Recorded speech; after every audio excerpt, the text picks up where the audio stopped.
गुरुर्ब्रह्मा गुरुर्विष्णु गुरुर्देवो महेश्वरः गुरुः साक्षात् परब्रह्म तस्मै श्री गुरवे नमः। वंशी विभूषितकरान्नवनीतदाभात् पीताम्बरादरुणबिम्बफलादरोष्टात् पूर्णेन्दुसुन्दरमुखादरविन्दनेत्रात् कृष्णात् परं किमपि तत्त्वमहं न जाने।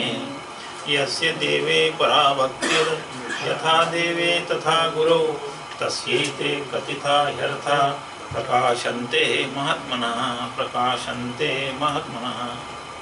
दक्षिणे लक्ष्मणो यस्य वामे तु जनकात्मजा पुरतो मारुतिर्यस्य तं वन्दे रघुनन्दनं। पुंडलीकवरदा हरि विठ्ठल श्री ज्ञानदेव तुकाराम सद्गुरुनाथ महाराज की जय। जय जय रघुवीर समर्थ। कर्मयोग विचार आपल्या अभ्यास वर्गाचे 4 दिवसाचं आपलं हे जे सत्र जे आहे त्या सत्राचं हे अंतिम प्रवचन आहे। कर्मयोग विचाराचा तात्विक भाग जो विचार करून संपला आहे, पूर्ण झाला आहे। आता या प्रवचनात फारसं तत्वाचे काही आता विवेचन नाही आहे।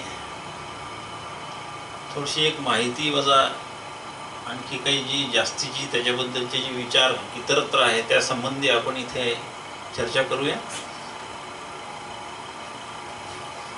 हा जो कर्मयोगाचा भाग आहे मूलतः पुस्तिकेमध्ये लिहिल्याप्रमाणे पूर्वमीमांसेमधनं घेतलेला आहे।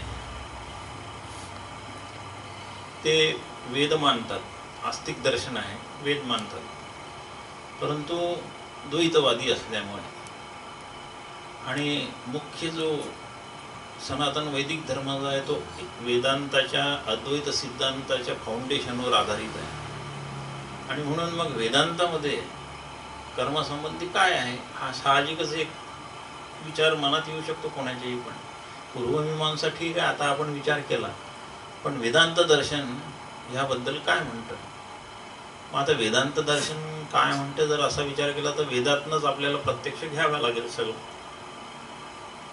वेद अनंत आहे, अफाट आहे, पण आपली एक सोय भगवान श्रीकृष्णाने करून ठेवली। भगवद्गीता जी आपल्या समोर आहे सगळ्यांच्या, त्या गीतेमध्ये त्याचं वर्णनच तसं आहे। गीते महात्म्य सर्व उपनिषदो गावो दुग्धा भोपाल नंदन। हा सगळ्या उपनिषदांचं सार, सगळ्याच उपनिषदांचं, सगळ्या वेदांचं जे सार आहे ते भगवद्गीतेत आलेलं आहे। मग भगवद्गीतेतला जो कर्मविचार आहे त्याचा आपण विचार केला की वेदांना काय म्हणायचं आहे कर्माबद्दलचं कळून येते सरळ। म्हणून एक स्वतंत्र हे प्रकरण माहिती करता आपण यामध्ये अंतर्भूत केलेला आहे की श्रीमद भगवद्गीतेतील कर्मविचार हाच विचार म्हणजे वेदांतातला कर्मविचार आहे असं म्हटलं तरी काही वावगं नाही। कारण आपण सुरुवातीला तसा त्याचा उल्लेख केलेलाच आहे, सर्व उपनिषदो गावो दुग्धा भोपाल नंदन। भगवंताने स्वतःच्याच मुखाने या कर्मासंबंधी भगवद्गीतेमध्ये माहिती दिलेली आहे।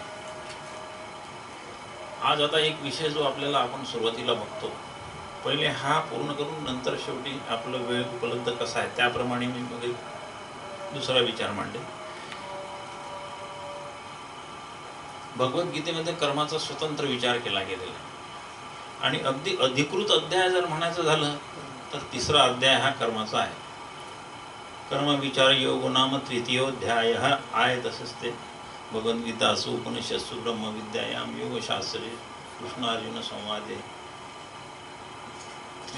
कर्मयोग नाम 3य हा 3रा अध्याय आहे। परंतु तेवढं तिथे थांबत नाही की कर्माचा विचार फक्त 3ऱ्या अध्यायात करून भगवान थांबलेले नाही, तर पुढे सुद्धा आलेला आहे। 4था अध्याय, 5वा अध्याय, 9वा अध्याय, 12-13 मध्ये 13 मध्ये काही खूप असा विचार नाही आहे त्याचा, पण 14वा गुणांचा हे आहे त्याच्यामध्ये आलेला आहे। 18व्या अध्याय तर भरपूर आलेले आहेत। म्हणजे अशा संपूर्ण 18 अध्यायामध्ये कर्माचा विचार असा विस्तृत केला गेलेला आहे भगवद्गीतेमध्ये। म्हणून मग आता वेदांताला जो कर्माचा एकंदरीत व्याप त्याच्या दृष्टीला आलेला आहे त्याच्या संबंधी आपण ह्या प्रकरणामध्ये गीता कर्माबद्दल काय काय कुठे कुठे कसे कसे विचार मांडते याच्यामध्ये आपण घेतलेला आहे. म्हणून आपण जर हा वाचला असेल, बरेच जणांनी वाचला असेल, तर कंसामध्ये इथे काही आकडे दिसतील तुम्हाला. ते आकडे त्या अध्यायाचे आहेत, त्या श्लोक नंबरचे आहेत. ते नंबर जरी आपण तेवढे वाचले पाहिले तरी आपल्याला भगवद्गीतेचा कर्मासंबंधी काय विचार आहे हे कळून येईल लागते. आणि ते आकडे वाचल्यानंतर पूर्वमीमांसकाचं आणि भगवद्गीतेचं म्हणजे वेदांताचं कुठेतरी जिथे आपल्याला त्यांच्या मतभेदाचे जे मुद्दे आहेत ते इथे लक्षात येऊनच जातील आपोआप. ज्याप्रमाणे कर्ममीमांसक जे आहे पूर्वमीमांसावाले ते ईश्वर मानित नाही, गीता मानते ईश्वर. मग ईश्वर मानते तर ईश्वरासंबंधी कोणत्या अध्यात काय हे आपण आकडे तिथे दिलेले आहे. आणि म्हणून हे आपल्यासाठी आता प्रमाण आहे, लक्षात ठेवायचं. हा जो शेवटचं प्रकरण जे आहे ना, वेदांत शास्त्राने स्वतंत्रपणे कर्मासंबंधी केलेला विचार आहे आणि तो साक्षात भगवंताच्या मुखातून झालेला आहे. मुखपद्मात विनिश्रुत म्हणजे त्यांच्या भगवंतांनी सांगितलं, त्यामुळे दुसरे प्रमाण शोधण्याची गरज नाही. आणि म्हणून तो विचार जो केलेला आहे तो आपण थोडासा यामध्ये बघूया. आपण तिसरा अध्याय संपूर्ण कर्मयोगाचा आहे. परंतु कर्मयोग कर्माचे बंधन काय आहे, कर्मबंधन कसं करते, नंतर त्या बंधनातून सुटण्याची उपाय, त्या बंधनाचं स्वरूप काय आहे वगैरे वगैरे सविस्तर विचार संपूर्ण गीतेमध्ये वेगवेगळ्या अध्यायामध्ये आलेला आहे. सविस्तर विचार त्या ठिकाणी केलेला आहे. पण आपल्यासमोर एक मर्यादा आहे या सगळ्या याची पानांची, म्हणून जे भगवद्गीतेचे काही अध्याय आणि काही त्याचे श्लोक याचा विचार आपण इथे अंतर्भूत केलेला आहे. भगवद्गीता ईश्वर मानते आणि गीतेतील ईश्वर सृष्टीचा उत्पत्ती स्थिती लय करता आहे. वेदांताचं हे जे मान्य केलेले, वेदांताने ईश्वर मानल्याबरोबर ईश्वराची काय भूमिका आहे या सृष्टीमध्ये ती आपण आपल्याला आठवत असेल सुरुवातीलाच बघितली. त्यांची भूमिका अगदी स्पष्ट आहे. ईश्वर सृष्टीचा निर्माता आहे. सृष्टी उत्पन्न करणे, सृष्टीची स्थिती सांभाळणे, सृष्टीचा लय करणे, सृष्टीमध्ये प्रवेश करून त्यात राहणे आणि या संपूर्ण ब्रह्मांडाचं अनुशासन करणे, हे सगळे व्यवस्थित काम करतात आहे की नाही, हे ईशन करणेच म्हणतात त्याला. म्हणून ईशन करतो म्हणून त्याचं नावही ईश्वर पडलेलं आहे. आणि त्याचे संबंधीचे दाखले आपल्याला मिळतात आहे बिलकुल सगळीकडे. वेदांताशी जे सुसंगत विचार पुराणामध्ये आलेले आहे त्यामध्ये आपल्याला हे भगवंत जो ईशन करता आहे, ईश्वर आहे, त्या संबंधी त्याची जी भूमिका आहे, त्याचे श्लोक, त्याच्या ऋचा, त्याचे मंत्र आपल्याला आढळते. यद भयात वाती वातोयम सूर्यस्तपती यद भयात वर्षते मेघा पूर्ण मज्जती यद भयात. भागवत ईश्वराबद्दलचं सांगते आहे. यद भयात वाती वातोयम, वारा माझ्या भयाने चालतो, सूर्य माझ्या भयाने उगवतो. म्या बोल्या वेदू बोले, वेदांना आज्ञा केली तेव्हा वेद बोलायला लागले. मी सूर्याला आज्ञा करतो की तू आता उगवतो, सूर्य माझ्या भयाने उगवतो. यद भयात वर्षते मेघा, मी मेघांना सांगतो, मी आज्ञा करतो, मग ते वर्षाव करतात वगैरे. असे म्हणजे त्याचं ईशन करण्याचं जे सामर्थ्य आहे त्या सामर्थ्याचा उल्लेख आपल्याला जागोजागी केलेला आढळतो. त्यातला सगळ्यात पहिले जो भगवंताचं मुख्य जे कार्य आहे, सृष्टीची उत्पत्ती करणे, सृष्टीची स्थिती सांभाळणे आणि सृष्टीचा लय करता म्हणून राहणे, हे आहे. याबद्दलचा जो श्लोक आहे हा 9व्या अध्यायातील 7वा श्लोक आहे. सर्वभूतानी कौन्तेय कल्पादो विसृजाम्यहम्. श्लोक पूर्ण वाचून दाखवतो. सर्वभूतानी कौन्तेय प्रकृतिम यान्ति मामिकाम कल्पक्षये पुनस्तानी कल्पादो विसृजाम्यहम्. सगळे भूत शब्द वापरलेला आहे. भूत शब्दाचा अर्थ जेवढं काही अस्तित्वात आलं ते. भू म्हणजे अस्तित्वात येणे, म्हणून भूत शब्दामध्ये जे काही अस्तित्वात आहे, जे काही अस्तित्वात आलं त्याचे मुख्य 2 भाग, एक चरसृष्टी आणि एक अचर सृष्टी. म्हणून संपूर्ण चराचर सृष्टी म्हणजे भूतसृष्टी.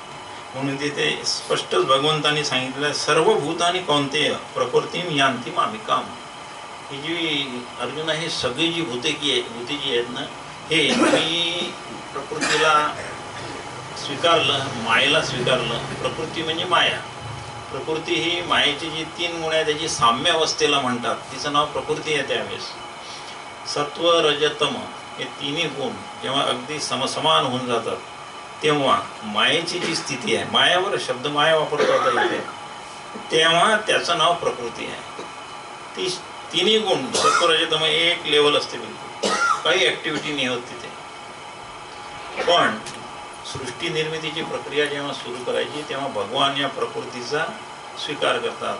बिलकुल मयाध्यक्षेन प्रकृती सुयते सचराचर, मी तिचा अध्यक्ष होतो, माझ्या अध्यक्षतेखाली ही प्रकृती, आणि ह्या प्रकृतीला मी अध्यक्ष, मी माझं पद म्हणजे अध्यक्षपद स्वीकारल्याबरोबर ती माझ्या वशमध्ये येते आणि मग मी तिला आज्ञा करतो. काय, कशाची आज्ञा करतो? सृष्टी निर्मिती. त्याचे तीन गुण समसमान झाले असतात ना, त्याच्यात हालचाल निर्माण करून देतोय. हालचाल निर्माण करण्यासाठी एक धक्का द्यावा लागतो कुठला तरी, आणि तो पहिला धक्का बसतो तो एकोहम बहुश्याम या आघाताचा. हा नुसता आघात केला की संपलं, प्रकृती कामाला लागून जाते. आणि हे असं नाही की एकोहम बहुश्याम आता म्हटलं आणि 2-3 वर्षांनी हे सगळं निर्माण झालं, असा प्रकार नाही आहे. तो परमात्मा कसा आहे, सिद्धार्थ सिद्ध संकल्प, त्याचे संकल्प सिद्ध आहे. म्हटल्याबरोबर एकोहम बहुश्याम हा तरंग उमटला आणि सृष्टीची लगेच निर्मिती सुरू झाली ताबडतोब. युगपत एकाच वेळेस होणाऱ्या क्रिया आहेत सगळ्या. एवढं सामर्थ्य आहे ते सगळ्यात महत्त्वाचं, ज्याच्या भयाने हे सगळे ब्रह्मांडामधले ग्रह, तारे, सूर्य, चंद्र, हे नक्षत्र, हे सगळे निमूटपणे आपापल्या मार्गाने भ्रमण करतात. त्याला काय कठीण आहे हे बिलकुल. म्हणून आणि त्याचे तो सत्य संकल्प आहे, सत्य संकल्प आहे, सिद्ध संकल्प आहे. सिद्धार्थ सिद्ध संकल्प नावच आहे विष्णू सहस्रनाममध्ये त्याचं.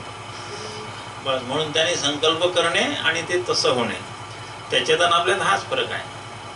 आपण संकल्प केला तरी काहीच होत नाही. जागच्या जागेवर माशी येऊन बसली, तिला आपण संकल्प केला की तू उडून जा, की तू उडून जा, ती उडत नाही. माशीलाही उडवण्याचं सामर्थ्य आपल्या संकल्पात नाही आहे. मग त्याच्यासाठी काय करावं लागते, आपल्याला काहीतरी क्रिया करावी लागते. काडी आणा, तिला असं केलं की मग ती उठून जाईल, आहे ना. पण भगवंताला असं काही करावं लागत नाही, त्याला कुठल्याच क्रियेचं साह्य घ्यावं लागत नाही. ही सगळी प्रकृती माया त्याच्या वश आहे. बस तीच त्याची सत्ता आणि स्फूर्ती घेऊन 2 शब्द लक्षात ठेवायचे. परमेश्वर मायेला काय प्रदान करतो, तो त्याची सत्ता करतो. अस्तित्वाची सत्ता, चैतन्याची सत्ता आणि आनंदाची सत्ता, या 3 सत्ता मायेला प्रदान करतो. आणि म्हणून मायेमध्ये सगळी स्फूर्ती पण भगवंताची आहे. ह्या दोन्ही गोष्टी ती घेते आणि मग तिने आपलं सगळं साम्राज्य इथे सुरू केलं. ब्रह्मांडाची निर्मिती सुरू झाली आहे बिलकुल. आणि ती पण काय कमी आहे का? मग काय की ती इतकं काही करते म्हणून तिला वाटते याचंच नाव कशाला होऊ द्यायचं, म्हणून ती त्याला झाकून टाकलं आणि तीच एकदम आपल्या समोर आलेली आहे. आपल्याला वाटते ही मायाच करते का? पण माया त्याच्या सत्तेशिवाय, त्याच्या स्फूर्तीशिवाय काहीही करू शकत नाही. हा मुद्दा या 9व्या अध्यायात 7व्या क्रमांकाच्या श्लोकामध्ये आलेला आहे.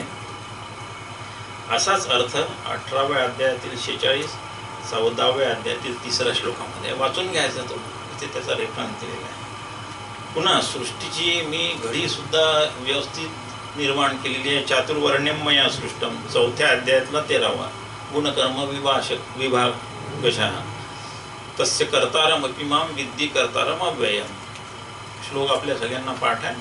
मी हे सगळं सृष्टी निर्माण केली, गुण आणि कर्म याच्या विभागानुसार चातुर्वर्ण निर्माण केले. मी 4 वर्णाचे हे निर्माण केले. जीव सगळे 4 वर्णाप्रमाणे. कसे वर्ण कसे पडले?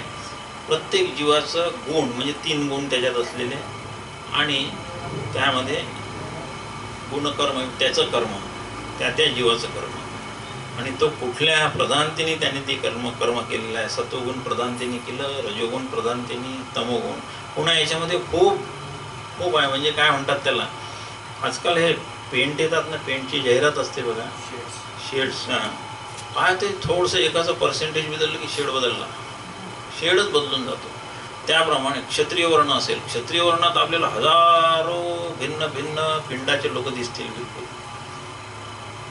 प्रधानतेने एक गुण राहील, रजोगुण प्रधान. पण रजोगुण प्रधान म्हणजे काय? 70% रजोगुणवाला तोही प्रधान आहे, 60वालाही प्रधान होऊन जातो, 50वालाही प्रधान होतो. पण 50वाला, 60वाला आणि 70वाला यांचे स्वभाव सारखे राहू नाही शकत. म्हणून भिन्न भिन्न पिंडाचे लोक आपल्याला इथे दिसतात. पिंडे पिंडे मतिर्भिन्न हा, तसं हेच पडलेलं आहे सुभाषित. प्रत्येक पिंडाची मती भिन्न आहे. ते त्यांचे कशाचे हे आहे, पूर्व कर्म त्यांनी केलेले आहेत ते, आणि हे 3 गुण यांच्या मिश्रणानुसार जे तयार झालेलं आहे रसायन, त्याला स्वभाव म्हणतात. तो स्वभाव होऊन जातो त्या पिंडाचा, आणि तो पिंड मग कोणत्या याच्यामध्ये वर्णामध्ये बसतो त्याप्रमाणे त्या वर्णात त्याचा जन्म होतो. असं चातुर्वर्ण्यम मया सृष्टमय हे भगवंतानीच निर्माण केलेलं आहे. तो उत्पत्तीचा करता आहे. तो आपल्या जठरातील अन्न पचवतो. पचाम्यन्नम चतुर्विजम अहम सर्वस्य प्रभो मत्त सर्वम प्रवर्तते आहे ना, भगवद्गीतेचे श्लोक आपण वाचलेलेच आहेत ते. अहम सर्वस्य प्रभो, माझ्याकडूनच सर्वांचे प्रभाव म्हणजे निर्मिती होते, ते अस्तित्वामध्ये आहे. मत्त सर्वम प्रवर्तते, मीच त्या सगळ्याचा प्रवर्तक आहे, त्यांचा प्रेरक आहे, त्यांना प्रेरणा मीच देतो, माझ्याच प्रेरणेने ते कार्यशील होतात. खूप ठिकाणी हे जर आपण शोधलं ना, तर जवळजवळ प्रत्येक श्लोकामध्ये भगवंतांनी हे दाखवून दिलेलं आहे की संपूर्ण सृष्टी मायेच्या अधीन आहे आणि संपूर्ण माया माझ्या अधीन आहे. सृष्टी मायेच्या अधीन आहे, सृष्टी मायेच्या अधीन आहे, आणि सृष्टीसह माया माझ्या अधीन आहे, आणि म्हणून मीच तिला ते सगळे निर्माण केलेली आहे. पचाम्यन्नम चतुर्विधम 15व्या अध्यायातला 14वा श्लोक. अहम वैश्वानरो भूत्वा प्राणिनाम देहमाश्रितः प्राणापान समायुक्तम पचाम्यन्नम चतुर्विधम. 4 प्रकारचं जे अन्न खाल्ले जाते, त्या अन्नाचं खाल्लेलं पचन करण्यासाठी मी जीवाच्या म्हणजे प्रत्येक जीवाच्या जठरामध्ये अग्नी म्हणून मी बसलेला आहे. अग्नीच आहे तो. अग्नीचं कार्य आपण पाहिलं मागच्या प्रवचनामध्ये, किती कार्य करतो पाहतो. जठराग्नी म्हणून अन्नाचं पचन करतो. विविध कार्य आहे त्याच्याकडे, त्याप्रमाणे तिथे तो रोल त्यांच्याकडे जो आलेला आहे. अहम वैश्वानरो भूत्वा मी पचामी अन्नम चतुर्विधम, 4 प्रकारचं अन्न मी पचवतो जीवाचं. उष्णामी चौषधी सर्व सोमो भूत्वा रसात्मक. त्या सर्व वनस्पतीमध्ये चंद्राचे किरण ज्यावेळेस पडतात, त्या चंद्राच्या किरणामध्ये त्या वनस्पतीचं जे पोषक द्रव्य जे आहे ते या चंद्राच्या किरणातनं त्यांना मिळतं. त्यांना तो रस जो आहे, त्यांचा जीवनरस वनस्पतींचा, हा चंद्रापासून त्यांना मिळतो, आणि त्यावर त्या वनस्पती वाढतात. म्हणून पुष्कळसे आयुर्वेदाचे औषधं जे आहे ते पौर्णिमेच्या चंद्रामध्ये तयार केले जातात. जेव्हा एखाद्या आयुर्वेदाच्या वैद्याला विचारा तर ते बरोबर, कारण पौर्णिमेच्या चंद्राच्या किरणामध्ये काही औषधी गुणधर्म आहे, मेडिसिनल प्रॉपर्टीज आहे त्याच्यात, आणि त्या चंद्राच्या किरणामधून त्या दिवशी ते औषधीचे गुणधर्म वनस्पतीमध्ये उतरतात, आणि वनस्पती त्या गुणधर्मवान होतात त्याप्रमाणे. आणि हे आयुर्वेद जे जाणणारे आहेत ते लोक बरोबर त्याचा विनियोग त्याप्रमाणे करतात. चंद्राच्या किरणामध्ये काही पौर्णिमा अशा आहेत की त्या पौर्णिमेच्या चंद्राच्या किरणामध्ये औषधं असं फुटायचे, त्याला शतफुटीत वगैरे हे नावं दिलेले आहेत. फारसं डिटेल आपल्याला काही माहिती करून घ्यायची आवश्यकता नाही. मुद्दा एवढाच लक्षात ठेवायचा की चंद्राच्या किरणामधून वनस्पतीच्या रसाचं मी निर्मिती करतो, आणि त्या रसाद्वारे याचं पोषण होते. उष्णामी चौषधी सर्व सोमो भूत्वा रसात्मक. 15व्या अध्यायात 13वा श्लोक. भूतानी धारयामी अहम, या सगळ्या भूतांना मी धारण करून असतो.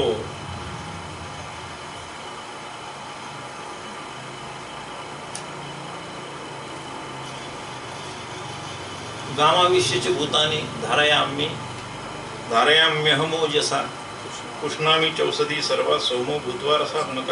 गामाविश्यचे भूतानी, पृथ्वीमध्ये मी शिरून तिला धारण करतो. सगळे पृथ्वीमध्ये परमात्मा शिरलेला आहे, म्हणून ती तशीच्या तशी या 2/3 पाण्यात, 2/3 पाण्यात 1/3 पृथ्वी आहे. माहीत आहे सगळ्यांना आपल्याला, बरोबर आहे. 2/3 पाण्यामध्ये 1/3 पृथ्वी आहे. एका पेल्यामध्ये पाणी घ्या आणि त्याच्यामध्ये एवढसा एक मातीचा ढेकळ टाकावा. सकाळी जर टाकला तर दुपारपर्यंत सगळा तो विरून जातो की नाही, काही राहत नाही, विरून जातो. हे हजारो वर्षापासून या 2/3 पाण्यामध्ये हे 1/3 मातीचं ढेकूळ न विरता तसंच आहे, टेकलं तसंच राहिलेलं आहे ते. कारण आज्ञा दिली, पृथ्वीला आज्ञा दिली की याच्यात विरून नाही जायचं, आणि पाण्याला म्हटलं की हिला विरवायचं नाही. असंच आहे ते. या भगवंताच्या आज्ञा या सृष्टीमध्ये, हे चराचर सृष्टीमध्ये हे पंचमहाभूत निमूटपणे एकमेकाचे शत्रू आहेत. ते खरं म्हणजे ते शत्रूच आहेत. आता अग्नी आणि पाणी हे एकमेकाचे शत्रू आहेत की नाही पहा तुम्ही. अग्नीवर जर पाणी टाकलं तर अग्नी विझून जातो, बरोबर आहे. कारण पाण्याचा धर्म आहे तो अग्नीला, शीतल धर्म आहे पाण्याचा, अग्नीला तो विझवतो. गरम पाणी जरी केलं म्हणजे मजा पहा, तरी तो पाण्याचा धर्मच आहे अग्नीला विझवतो. खूप उकळतं पाणी जरी अग्नीवर टाका तो विझवूनच टाकतो, तरी त्याला आहे ना, विझवतो ना तो विझव, हाच धर्म आहे त्याचा. परंतु समुद्रामध्ये वडवानळ नावाचा अग्नी आहे, त्याला वडवानळ म्हणतात. हा वडवानळ खूप मोठे जेव्हा लाटा एकमेकावर आदळतात ना, तेव्हा तो त्या लाटाच्या घर्षणातून निर्माण होणार आहे, वडवानळ म्हणतात त्याला. तरी तो एवढ्या मोठ्या पाण्याच्या याच्यामध्ये तो आहेच विद्यमान सुप्त स्वरूपामध्ये. जेव्हा इम्पॅक्ट होतो ना दोघांचा, मोठ्या समुद्रांच्या सुनामी लाटा समजा, तर त्यावेळेस त्याची निर्मिती होती तिथे, वडवानळ म्हणतात त्याला. आणि इतकं असूनही त्या पाण्याने तो विझत नाही, इतकं पाण्याने सराउंडेड असला तरी तो विझत नाही. कालोस्मी लोक क्षयकृत प्रवृद्ध, हे सगळ्या कालाची क्षय आणि प्रवृत्ती हे दोन्ही मी सांग, काळावर सुद्धा माझं नियंत्रण आहे. हे आपण कशासाठी घेतलेलं आहे की वेदांत विचाराने आणि पूर्वमीमांसेने भगवंताची जी भूमिका आहे, कारण त्यांनी ईश्वर मानलाच नाही आहे आणि आपण मानला. कशासाठी मानला? कारण हे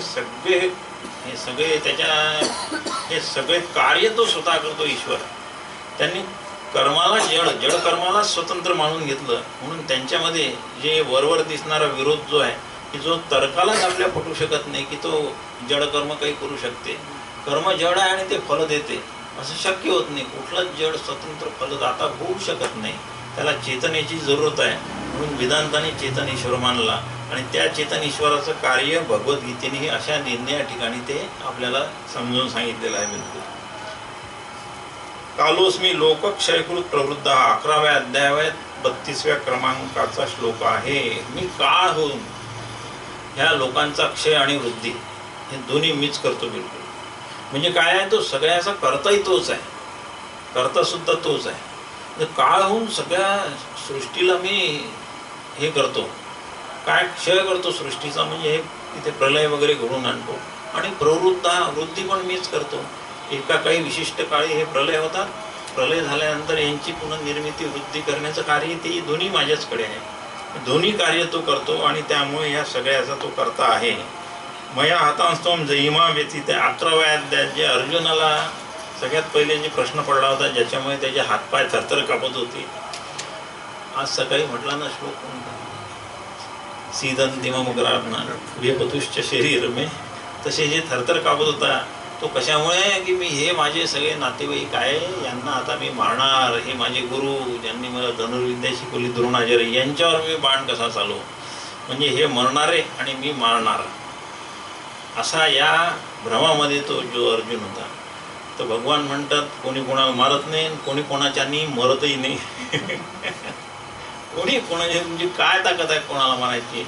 हे मीच सगळ्यांना मारलेलं आहे. ते अर्जुनाला 11व्या अध्यायात दाखवलेलं आहे, मीच मारलेला आहे. मया हतास्त्वम जहिमा व्यथिष्ठ, तू व्यथित होऊच नको अर्जुना, काही तुला घाबरून जायचं कारण नाही. आणि म्हणून मी यांना अगोदरच मारून टाकलं आहे. निमित्त मात्र भव सव्यसाचीन, तू फक्त निमित्त बाण तर लाव फक्त आणि बाण सोडणं, बाकी मी हे अगोदरच मारलेलं आहे. म्हणून त्याला दाखवून दिलं. दुर्योधन मेलेला दाखवलं, जयद्रथ गेलेलं दाखवलं, द्रोणाचार्य, भीष्माचार्य, हे सगळे फिल्म त्याला अगोदर दाखवून दिली की तू कशाचाही हे करता नाही आहे, तुझ्याच्याने हे कोणी मरणारे नाही, ते तू मारणारा नाही. म्हणून मी मारणारा आणि ते मरणारे, या दोन्ही कृतीचा तू आपल्या डोक्यावर विनाकारण अहंकाराने ते कृती मी करतो आहे असा हे घेऊ नको अभिमान. हे तो अभिमान नष्ट करण्यासाठी भगवंतांनी 11व्या अध्यायामध्ये त्याला हे सगळं सांगितलेलं आहे. मयी वैते निहता पूर्वमेव, मी पूर्वीच मारलेले आहे. ते 11व्या अध्यायातील 3रा श्लोक जो आहे तो मी त्यांना अगोदरच मारलेला आहे. तो त्यांचा लय करता म्हणून तिथे सिद्ध होते. नियंता ईश्वर आहे, सगळ्या गोष्टीचं नियमन ईश्वर करतो. म्हणून पूर्वमीमांसेने ईश्वराची जी आवश्यकता त्यांना वाटली नाही.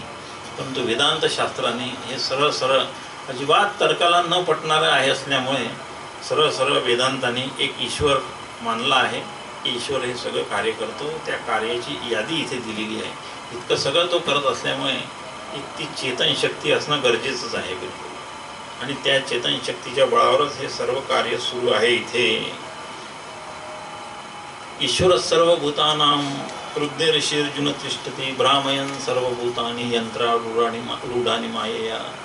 मी सगळ्यांच्या हृदयात, सगळ्यांच्या एरवी सर्वांच्या हृदय देशी, मी सगळ्यांच्या हृदयात तिथे विद्यमान राहतो. अंतर्यामी म्हणून मी तिथे प्रविष्टच असतो सगळ्यांच्या हृदयामध्ये. त्यांच्या हृदयामध्ये राहून मी हे सगळं मायेच्या यंत्रावर बसून हे सगळंच पूर्ण फिरवतो आहे.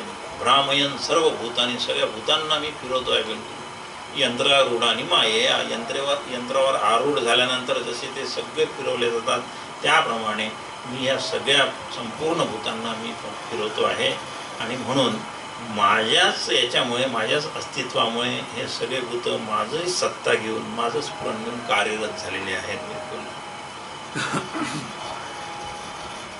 वर्षामि अहम तपामि अहम वर्षन निगृहणामि अहम.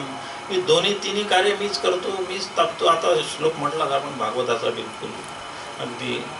मी सूर्य होऊन मीच तापतो. मेघामध्ये मीच प्रविष्ट झालेलो आहे, मेघालाच आज्ञा केलेली आहे. मेघालाच मी नियंत्रित केलेला आहे, त्याच्यावर ईशन करतो आणि त्याच्याकडून पाऊस पडवतो. आणि नाही तर तो पाऊस पडलेला सुकवण्याचं काम हे मीच करतो. दोन्ही तिन्ही सगळे कार्य मीच करत आहे. म्हणून ही शक्ती निश्चितच कुठलीही जड गोष्ट करू शकत नाही. त्यासाठी हा चेतन ईश्वर आहे. चेतन ईश्वर मी आहे हे गीतेमध्ये भगवंतांनी ह्या इतक्या श्लोकाच्या द्वारा सिद्ध केलेलं आहे. म्हणून वेदांतांनी त्याला, ईश्वराला मान्यता दिलेली आहे, जी पूर्व मीमांसेमध्ये नाही.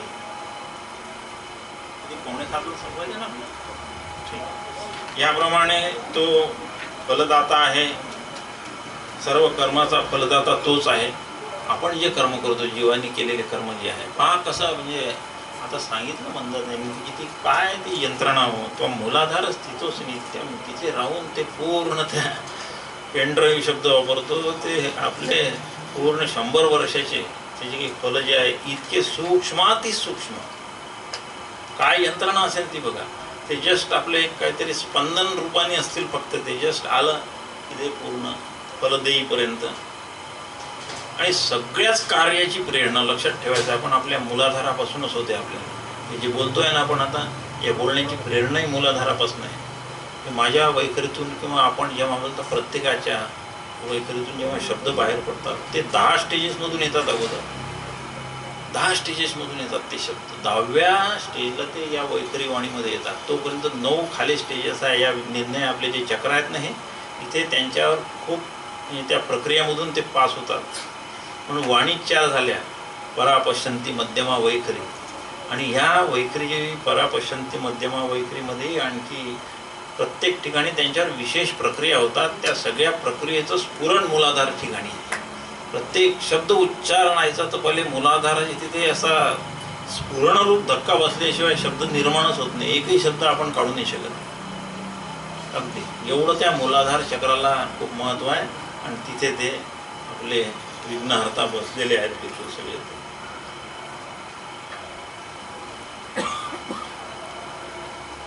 फलदाता तोच आहे. लवंतेचे तत कामान मय्येव विहितानि ह्यान. आपण जीवाने केलेले जे कर्म हे आहे त्या सगळ्या कर्माचा फलदाता म्हणून तो भगवान ईश्वर स्वतः आपल्या निर्णय रूपाने तिथे प्रत्येकाच्या शरीरामध्ये विद्यमान आहे. हृदय नावाचं जे एक आहे, हृदय म्हणजे हे क्लिनिकल हार्टने, आपलं हे बॉडीचं हार्ट आहे ना, याला नाही म्हणत. आपल्या वेदांत शास्त्रामध्ये हृदयाची व्याख्या वेगळी आहे. हे मन, बुद्धी, चित्त, अहंकार हे सगळे जे अंतःकरण चतुष्टय राहण्याचं जी जागा आहे, त्याला गोलक शब्द म्हटला आहे, हे ते हृदय आहे. आणि हे हृदय आपल्या शरीरभर आहे, कुठे सगळीकडे आहे ते. म्हणजे अगदी ते डोक्याच्या या इथून केसापासून तर नखापर्यंत जेवढं शरीराचा व्याप आहे सगळीकडे ते हृदय व्यापून आहे बिलकुल. म्हणून कुठे पायाला जरी टाचणी लागली तरी आपल्याला कळते, इथे जरी काही आपण हे झालं तरी आपल्याला त्याची संवेदना होते ना संवेदना. तिथे काहीतरी ते संवेदना वहन करणाऱ्या छोटे छोटे ज्या त्याला कॅपिलरीज म्हणतात ना, काय त्या मज्जातंतू ते असलेच पाहिजे तिथे. आणि हृदय त्यात विद्यमान असलंच पाहिजे. वेदांत शास्त्राने हे अगोदरच सांगून दिलं आहे. आणि तिथे तो आहे हृदय तिष्ठती, त्या हृदयामध्ये तो परमात्मा तिष्ठती. तिष्ठती म्हणजे असा अगदी सतत तिथे त्याचं अस्तित्व आहेच. क्षणभरही त्याचं अस्तित्व तिथे त्यापासून लुप्त होत नाही. सर्व भूत व भाव रूपांनी तोच आहे. अध्याय 10. अध्याय 10 आणि अध्याय 7 मध्ये भगवंतांनी आपल्या विभूती सांगितल्या. त्या सर्व विभूतीचे श्लोक जे आहे ते श्लोक जर आपण बघितले तर आपल्याला असं आढळते की भगवंतापासून किती विभूती. माझ्यापासून सत्व रजतम 3 गुण मिळाले, माझ्यापासून सगळं भाव निर्माण झालेले आहे. माझ्या विभूतीचं आपण 10व्या अध्यायात माहीत आहे, लेकिन 10व्या अध्यायातल्या विभूती वाचून घ्यायच्या आपण बिलकुल. कोण आहे? रुद्राणाम शंकरश्चास्मी, यज्ञानाम जपयज्ञोस्मी, अहम सर्वस्य प्रभो मत्त सर्वं प्रवर्तते, अहम आत्मा गुडाकेश भूताशय स्थितः. हे सगळे जर वाचल्यानंतर आपल्याला असं लक्षात येते की ह्या भगवंताने इथे या सृष्टीमध्ये मी कुठे कुठे प्रकर्षाने विद्यमान आहे. बरं का, लक्षात घ्यायचं. प्रकर्षाने माझी तुम्हाला कुठे प्रकटीकरण आढळेल त्या जागा त्यांनी सांगून दिलेल्या आहे. 10वा अध्याय आहे, विभूती योगच म्हणतात त्याला. त्या विभूती योगामध्ये हे सगळे अर्जुनाने प्रश्न विचारल्यानंतर त्यांनी सांगितलेलं आहे. अहम आत्मा गुडाकेश सर्व भूताशय स्थितः, अहम आदिश्च मध्यंच भूतानाम अंत एवच. मी सगळ्या भूतांच्या आदी मध्य अंत सगळीकडे आहे. सृष्टीच्या आदी मध्य अंत याच्यामध्ये मीच आहे बिलकुल. आदित्यानाम अहम विष्णू.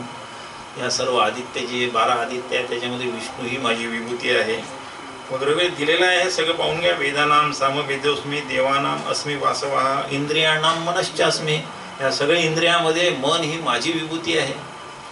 मन ही माझी विभूती आहे म्हणून ते सगळे इंद्रियांचा अध्यक्ष म्हणवल्या गेलेलं आहे वगैरे वगैरे. हे सगळ्या विभूती आहेत पूर्ण या श्लोकामध्ये दिलेल्या आहे. आणि त्याचं माझं कार्य काय तेही सुद्धा दिलेले आहे. माझ्या ह्या दिव्य विभूतींना वास्तविक अंत नाही. मी थोडक्यात तुला हे सांगितलं आहे असं 10व्या अध्यायात सांगितलं. अर्जुनाला त्या 10व्या अध्यायात ह्या सगळ्या विभूती वाचून त्याला आश्चर्यच वाटलं. भगवान इतक्या ठिकाणी आहे म्हणतात म्हणजे हा तर खूपच प्रचंड विराट झाला विश्वामध्ये, बरं का. म्हणून त्यांनी सहज आपला एक दगड टाकून पाहिला की तू खरंच आहे का तिथे. की मला असंच काही माझं मनोरंजन करण्यासाठी सांगत आहे. तुझं एवढं विराट स्वरूप आहे तर दाखव ना मला एकदा. मग काय एवढा आवडता भक्त अर्जुनासारखा बिलकुल. आणि त्यांनी ही मागणी केली, दाखव. केलं विराट स्वरूप. 11वा अध्याय वाचा सगळा. केलं तर हे महाराजच घाबरले पहिले म्हणजे केल्याबरोबर. त्याला काही समजलं नाही ना दिसलं नाही. भगवान विराट रूपाने त्यांच्या समोर पहा सगळं माझं तुला जिथे जे दाखवलं ना पहा तू इथे सगळं. काही कळतच नाही. मग दिव्यम ददामी ते चक्षु. जेव्हा अर्जुनाला दिव्य चक्षु दिले तेव्हा कुठे ते भगवंताचं विराट स्वरूप पाहू शकलं. ते पाहता पाहता खरं म्हणजे त्याचा घसा सुकला, म्हणजे हातपाय गळून गेले, भीती वाटायला लागली, थरथर कापायला लागला. हे सगळं वर्णन आहे. आता आपल्याला एवढा वेळ नाही, सगळं श्लोक एकदा वाचून घ्या. आणि हातपाय जोडून विनंती केली, हे आवर बाबा तुझं हे मी पाहू नाही शकत. तर तू पहा ना, हे युद्धाचे परिणाम पहा काय आहे पुढे. सगळे मेलेले दाखवले त्याला आपल्या याच्यामधून. हे दुर्योधन कसा गेला, भीष्माचार्य कसे गेले, द्रोणाचार्य कसे गेले. हे संपूर्ण ब्रह्मांड विराट रूपाने त्याच्यासमोर विश्वरूपाने प्रकट झाल्यानंतर त्यांनी हात जोडले की हे माझ्या तू दिव्य चक्षुला चक्कर आली आहेत. मग दिव्य चक्षु दिले त्यालाही ते पावलं नाही. आणि त्यांनी हातपाय जोडून विनंती केली की ते बाबा छान तुझं जे चतुर्भुज रूपडं जे आहे ना ते येऊन माझ्यासमोर येऊन ते चतुर्भुज रूपच पाहू दे मला, मी तुझं हे पाहू नाही शकत. आणि मग ठीक आहे आता अर्जुनाने म्हटलं म्हणून ते पुन्हा आले आपल्या चतुर्भुज रूपामध्ये. त्याला मूर्खात काढलं. श्लोक आहे तसा वाचून दाखवतो म्हणजे लक्षात येईल आपल्याला. अरे मी अर्जुना हे कोणालाही रूप दाखवलं नाही आजपर्यंत. अनेक ध्यान योगी ध्यान लावत बसले, त्यांच्या ध्यानामध्ये मी त्यांना असं सापडलो नाही. कोणत्याही प्रकाराने कोणत्याही मार्गाने ज्ञानमार्गी मला असे हे रूप पाहण्यासाठी त्यांनी हे केलं. त्यांनाही कोणाला अगदी मी हे रूप दाखवलं नाही. न वेद यज्ञैर न ध्यानैर न दानैर न चक्रियाभीर न तपोभी उग्रैर. काय काय आहे हे वेद यज्ञाध्ययन न दानैर न च क्रियाभीर्न तपोभिर् उग्रतप क्रिया दान ध्यान इत्यादींनी मी हे माझं रूप मी अजूनपर्यंत म्हणजे कोणाला दाखवलं नाही. हे फक्त एक आहे, जे कोणी माझी भक्ती करतात त्यांना मी हे रूप दाखवते, तो दाखवतो. तू एवढा विमूढ आणि म्हणजे अतिशय मूर्ख भावानी हे माझ्या या रूपाचा तिरस्कार करू नको.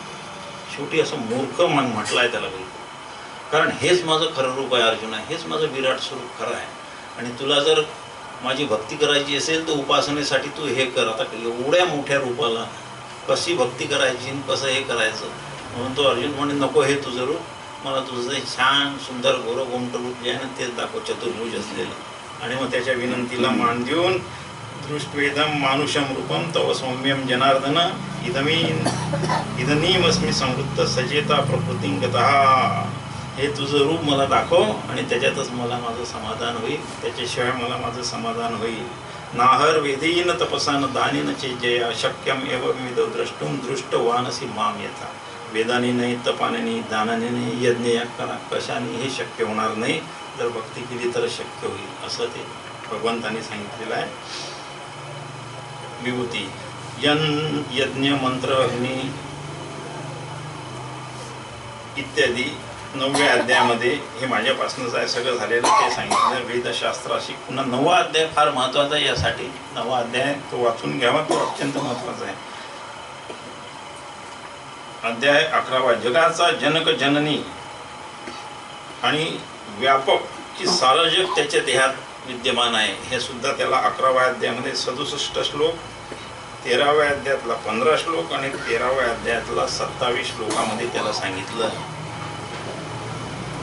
जगातील सर्व कर्माचा तोच करता आहे. 4व्या अध्यायात 13वा अहम ही सर्व यज्ञांना भोक्ताचे प्रभू रेवच. मी सगळ्या यज्ञाचा भोक्ता आहे. तेच मी भोक्ताही आहे, मी करताही आहे, मी सर्वज्ञ आहे. 4थ्या अध्यायातला 13वा श्लोक.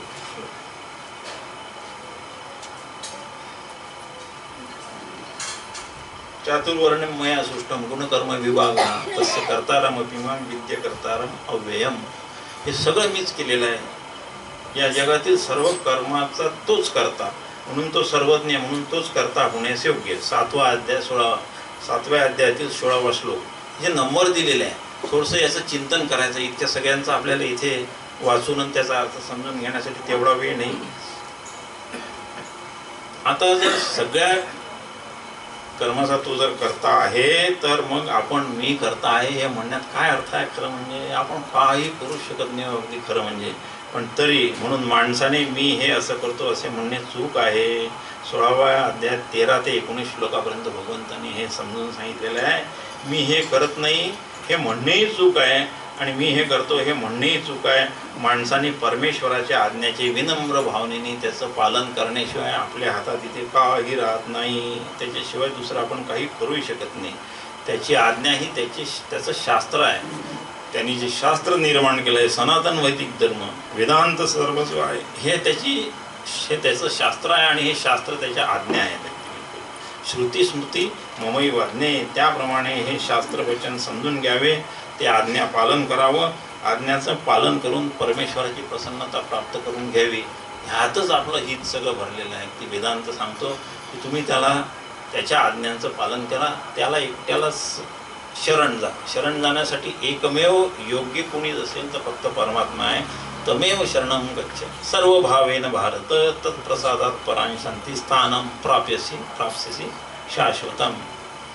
त्याला जर आपण सर्व भावाने शरण गेलो ना की त्याचं प्रसन्नता आपल्याला प्राप्त होते आणि मग आपल्याला शाश्वत स्थान त्याचं जे आहे म्हणजे त्याचं जे धाम जे आहे त्या धामाला आपल्याला तो सामावून घेतो. त्या धामामध्ये बरं दुसरं हे खूप आश्वासन दिले त्याला या अध्यायामध्ये की आपल्या हातून पुष्कळ पाप होतात, चुका होतात, काही काळजी करायचं काम नाही. कितीही पाप झालेलं असू दे, चुका असे झालेल्या असू दे. अपिचेत सुदुराचारो भजते माम अनन्य भाग साधुरेव समन्ते सम्यक व्यवस्थितो हि सहा. श्लोक आहे बघा तुम्ही. ज्यांच्या हातून काही शास्त्राचं पालन झालं नाही, कुठल्या विधीचं पालन झाले नाही, उलट निषिद्ध कर्मच करत गेले, तर त्याला जर एखाद्या वेळेस असं वाटलं की आपण खूप केलं हे काही बरोबर नाही, मग आपण जर आता भगवंताला शरण गेलो तर तो आपल्याला स्वीकारेल का? नाही का? कारण समजा एखादा चोर आहे तर त्याने खूप चोऱ्या केल्या, पण त्याला काहीतरी उपलब्धी झाली की आता आपण चोऱ्या करणं बंद करावं, तर त्याच्या मनात पहिला विचार होतो की समाज आपल्याला स्वीकारेल का नाही. तर तसं जर जीवाला वाटत असेल की जर मी पापी आहे आणि मी जर पाप केलं तर भगवान मला माझा स्वीकार करेल का, तर तिथे भगवंतानी तो श्लोक दिलेला आहे बिलकुल की अपिछेप सुदुराचारो भजते माम अनन्य भाव. तो दुराचारी असेल, सुदुराचारी म्हणजे चांगल्या प्रकारचा दुराचार करणार, स्टँडर्ड दुराचार. अपिचेत सुदुराचारो भजते माम अनन्य भाव, पण तू माझी अनन्य भावाने भक्ती करते. साधुरेव समंतव्या, आम्ही तुम्हाला साधूच मानू बाबा, अगदी तुम्ही या तर खरी शरण एकदा. सम्यक व्यवस्थितता यथार्थ असं हे चिंतन असं कर, पण तू असा निश्चय कर. काय निश्चय करायचा की मी आता किती पापी असलो आणि याला जर शरण गेलो हा मला माफ करेल. भगवंतही तेच म्हणतात की मला जर तू शरण आला तर मी तुला अगदी त्या सगळ्या अहं त्वाम सर्व पापेभ्यो मोक्ष इष्यामी मा शुचहा. शोक करू नको, तुम्हाला शरण जर आला तर तुला सगळ्या पापातनं मी मुक्ती देऊन देईल. म्हणजे काय झालं की आपल्या जीवाचे सगळे पुण्य आणि पाप याचं विनियोग करण्याचं सामर्थ्य त्याच्याकडे आलं, म्हणून त्याला ईश्वर म्हणून ईशन करतो ना तो. ईशन म्हणजे त्याच्यावर अधिकार गाजवणे, सत्ता गाजवणे, त्याचं नियमन करणे.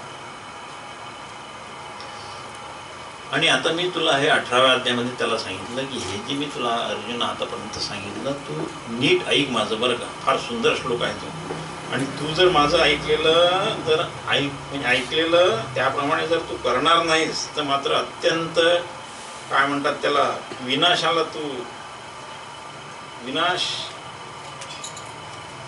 श्लोक काढतो पहिले.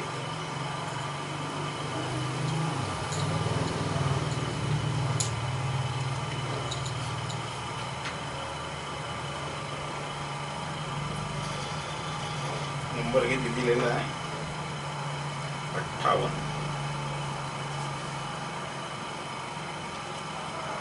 हा, मच्चित्त सर्व दुर्गाणी मत प्रसादात तरिष्यसी अथ चेत्वम अहंकारं न श्रोष्यसी विनंक्षसी. मच्चित्त सर्व दुर्गाणी, तुझ्या संकट, तुझ्यावर जे काही संकट असतील किंवा जे काही असेल, तू जर माझ्यामध्ये चित्त ठेवणारा होशील तर ते मत प्रसादात तरिष्यसी. तू जर माझ्यामध्ये तुझं चित्त ठेवलं म्हणजे मला तू शरण आला, माझं जर अनन्य भावाने तू स्मरण केलं तर तुझ्या सर्व संकटाला मी तुझं निराकरण करील आणि माझ्या प्रसादाने तू हे सगळे संकटावर मात करू शकशील.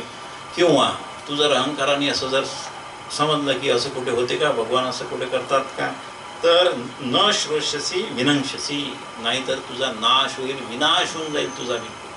म्हणजे भगवंताने हे जरा स्पष्ट जाणून दिलं की माझ्या आज्ञा जे पालन करणार नाही ते त्यांचा विनाशाला पावती, विनाश पावती.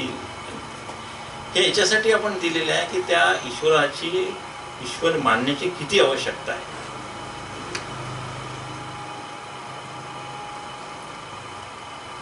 आणि कर्म आचरण करताना फलाकडे नजर ठेवू नको.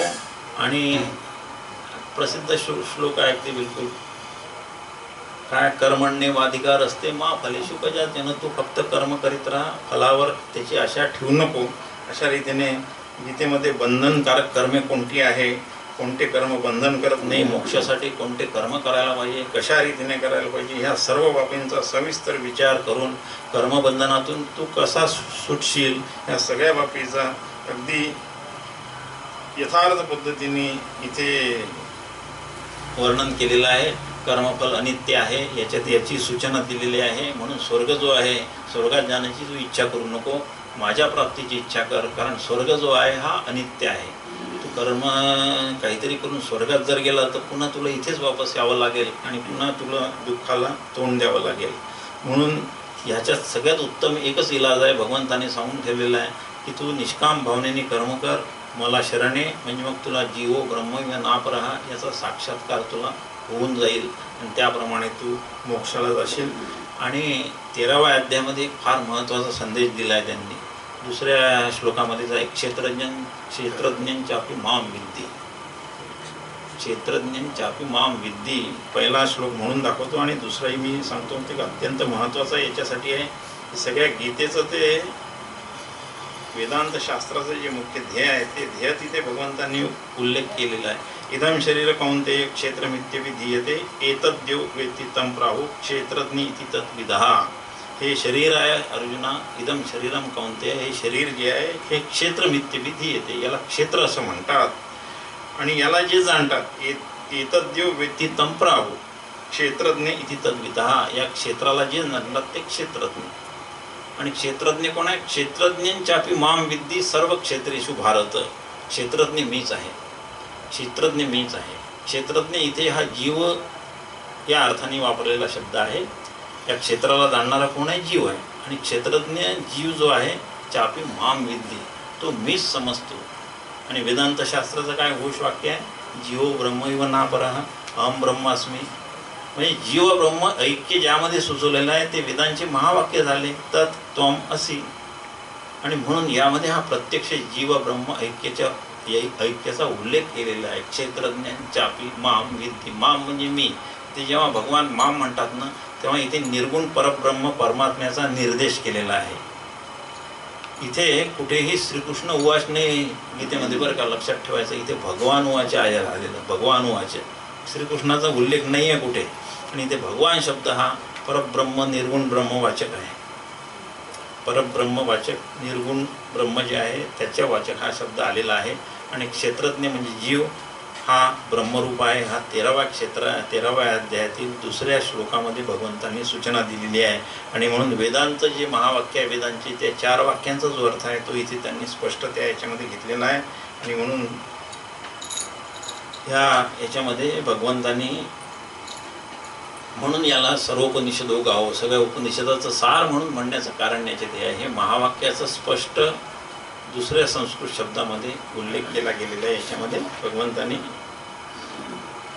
हे जे महावाक्य म्हणजे उपनिषदांचं जे ध्येय आहे, वेदांचं जे ध्येय आहे त्याचा उल्लेख जो वेदांमध्ये आला आहे त्याचप्रमाणे भगवद्गीतेतही तोच उल्लेख आलेला असल्यामुळे भगवद्गीता हे वेदांताच्या वाक्याचा सार रूपाने अर्थ आहे असं त्याला म्हटलं गेलेलं आहे.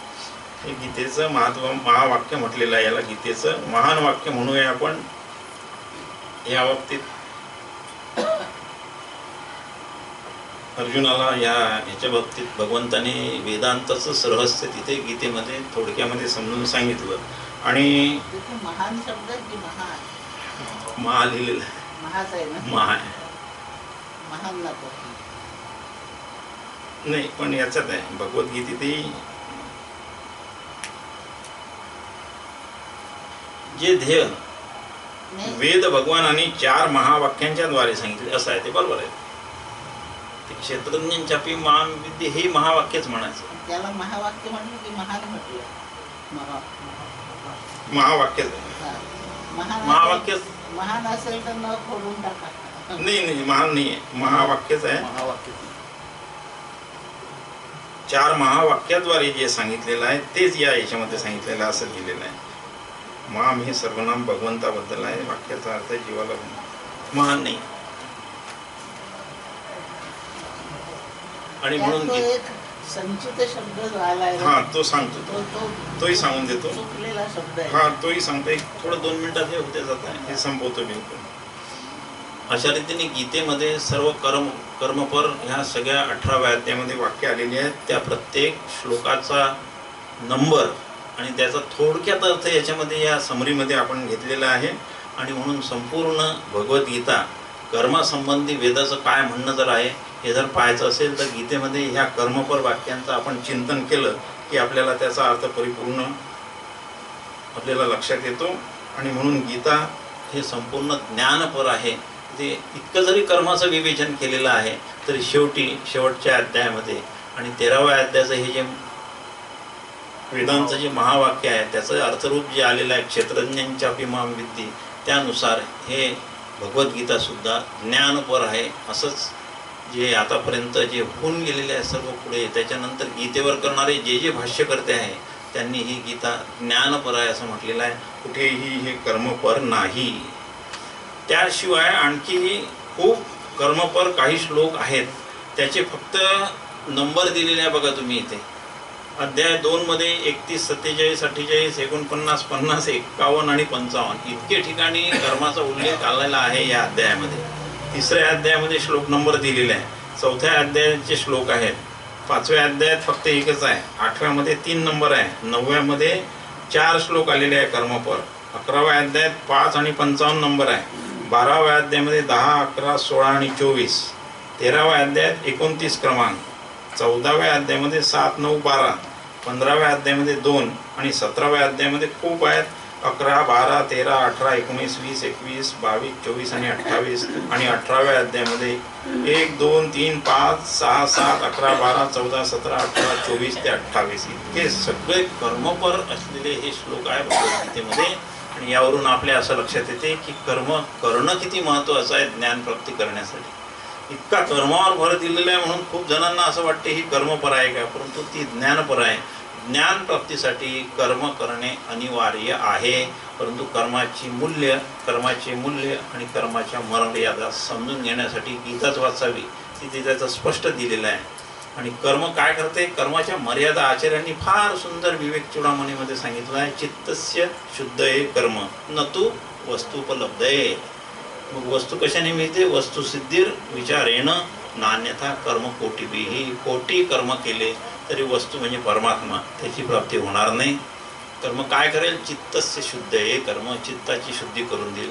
तेवढ्या त्याच्या मर्यादामध्ये त्याचं जे मूल्य आहे तेवढं सांभाळावं. निष्काम भावनेने हे कर्म करावं आणि आपली चित्तशुद्धी करून आपण आपल्याला ज्ञानाचे अधिकारी करून घ्यावे. असा हा एवढा संदेश यामध्ये आहे. एक थोडीशी दुरुस्ती करून घ्या एका ठिकाणी.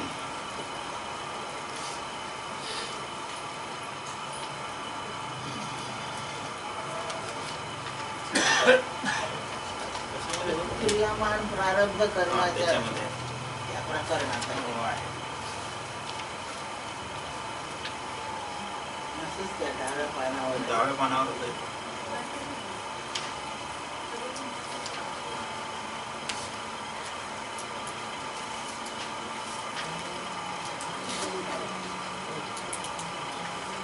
नाथ महाराज काय म्हणतात त्याबद्दल असं तेच पेज काढलेलं आहे, तिथेच आहे ते. तिथे संचित कर्माबद्दल नाथ महाराज म्हणतात. 16 पान काढा, 16 पान. आणि वर्ण तिसरी ओळ 16 पानवर नवीन पॅरिग्राफच सुरू होत आहे तिथे. याप्रमाणे संचित कर्माबद्दल नाथ महाराज म्हणतात एका जनार्दनी भोग प्रारब्धाचा. बरोबर आहे. तिथे संचित शब्द पुढून घ्या, पुढवायचा आणि तिथे प्रारब्ध शब्द लिहा. प्रारब्ध शब्द करून द्या. तो वास्तविक आपण जर बघितलं बारीक तो फोडलेला आहे, फक्त त्याला शाई लावायचीच राहिलेली आहे आणि त्याच्या जी प्रारब्ध लिहायचं ते नजर चुकीने राहून गेलं. तेवढं तिथे प्रारब्ध शब्द लिहायचं. कारण ते जे खालचं जे एकनाथ महाराजांचं जे वचन आहे ते प्रारब्ध कर्माबद्दल आहे. त्याच्यातही लिहिलेलंच आहे एका जनार्दनी भोग प्रारब्धाचा हरी कृपे त्याचा नाश झाला. ते लक्षात आलं. अशा रीतीने हे संपूर्ण पुस्तकाचा आपण थोडक्यात का होईना कर्मविचार, कर्मयोग विचार आणि ह्या कर्मासंबंधी वेदांतामध्ये काय आहे, भगवद्गीतेमध्ये काय आहे आणि त्याचप्रमाणे आपल्याला खूप विस्तृत याबद्दल संत वाङ्मय झालेला आहे. ज्ञानेश्वरीमधल्या जर ओव्या काढतो म्हटलं तर पूर्ण आता एक म्हणजे याच्यापेक्षा डबल मोठं जाळं तयार होईल. म्हणून ज्ञानेश्वरी वाचावी. 3रा अध्याय, 4था अध्याय, 5वा अध्याय आणि अध्याय ज्या श्लोकांचा उल्लेख केलेला आहे. हा, ज्या श्लोकांचा उल्लेख केला त्यावर माऊलीच्या ओव्या सगळ्यांनी वाचून घ्याव्या. आणि म्हणजे ते त्याच्याबद्दलचं आपलं कर्मासंबंधीचं अगदी स्पष्ट मत. हा, ते तेवढं शक्य म्हणजे याच्यापेक्षा ते मोठं झालं असतं. ज्ञानेश्वर महाराजांनी एका श्लोकावर लिहायला सुरुवात केली की मग आपण ज्ञानेश्वरी वाचलेलीच आहे बिलकुल. 300 श्लोक एका श्लोकावर. अमानित्वम अदंबित्वम श्लोक वाजत 300 श्लोक आहे त्याच्यावर. 300 ओव्या आहेत श्लोक. एका श्लोकावर 300 ओव्या आहेत. तर अशा रीतीने हे सगळं कर्माचं प्रकरण इथे आपण थांबवूया. आणि आता पुढच्या कार्यक्रमासंबंधी आपल्याला लवकरच हे करायचं आहे. फक्त 2 मिनटं बोलतो फक्त, बाकी काही नाही. हा विषय देऊन खरं म्हणजे माझ्या स्वतःच्या वैयक्तिक याच्याबद्दल बोलतो. माझ्यावर फार उपकार झाले असं मी समजतो. अगोदर अभ्यास करत होतो, पण एवढा संग्रहित एका विषयाचा इतका कॉन्सन्ट्रेटेड अभ्यास हा खूपच म्हणजे तो मलाही स्वतः फायद्याचा झालेला आहे. भगवद्गीता आपण सगळ्यांनी वाचलेली आहे, ज्ञानेश्वरी पण वाचलेली आहे, पण ह्या कर्माचे पुस्तक वाचून आणि ही पुस्तिका जी केली मंदाताईंनी तयारनं, मी तुम्हाला हे अतिशयोक्ती अलंकार नका समजू याला, पण याचं प्रत्येक पेज फ्रेम करून ठेवण्यासारखं आहे. इतकं त्यामध्ये अगदी काय म्हणतात त्याला स्पष्ट सगळं कर्माचं विवरण आहे. असं विवरण जवळपास कुठे मिळणार नाही, म्हणूनच पहिल्यांदा शब्द वापरला अतिशयोक्ती अलंकार समजू नका. इतकं सुंदर ते आलेलं आहे सगळं, खूप शास्त्र शास्त्र शास्त्र शुद्ध पद्धतीने असं यामध्ये आलेलं आहे. तर ही पुस्तिका तेवढ्या श्रद्धेने जपावी सगळी. आणि कोणी आणखी जर एखादा जिज्ञासू भेटला ना, खरं त्याला झेरॉक्स करून देऊन द्या, त्याची जिज्ञासा हे झाली पाहिजे पूर्ण. इतकं या पुस्तिकेचंही महत्त्व आहे. आपण सगळे एवढे जिज्ञासू आहे, हे खरोखरच म्हणजे ही आपली जिज्ञासा आम्हाला खरोखर प्रेरणा देणारी ठरलेली आहे असं म्हणायला काहीच हरकत नाही. आमच्या प्रेरणेचा स्रोत आपली जिज्ञासा, आपली जाणून घेण्याची जी इच्छा आहे ती आहे. आता परमेश्वराला, सद्गुरूला, आपल्या सगळ्यांचे सद्गुरू इथे विद्यमान आहेत, प्रभू रामराया विद्यमान आहेत, आपल्या यांना विनंती करू की आमची ही जिज्ञासा कायम ठेव कोटपर्यंत, मुक्कामाला जोपर्यंत जात नाही तोपर्यंत. कुंडलिक वरदा हरी विठ्ठल श्री ज्ञानदेव तुकाराम सद्गुरुनाथ महाराज की जय. विठ्ठल विठ्ठल विठ्ठल विठ्ठल. जय जय रघुवीर समर्थ.